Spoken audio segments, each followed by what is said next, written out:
Hi, ఈరోజు sweet recipe రవ్వ లడ్డు టేస్టీగా ఈజీగా ఎలా చేసుకోవాలో ఈ వీడియోలో చూసేద్దాం రండి. ఫస్ట్ దానికోసం ఒక కడాయి తీసుకొని 3 టేబుల్ స్పూన్స్ దాకా నెయ్యి యాడ్ చేసుకొని మన దగ్గర ఉన్న డ్రై ఫ్రూట్స్ అని యాడ్ చేసుకుందాం.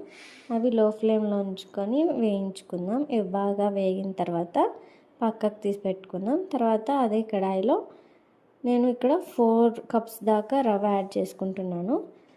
అలాగే కొద్దిగా నెయ్యి యాడ్ చేసుకొని వేయించుకుందాం. నేను ఇక్కడ 4 కప్స్కి 1.5 కప్ దాకా పచ్చి కొబ్బరి తురుముని యాడ్ చేసుకుంటున్నాను.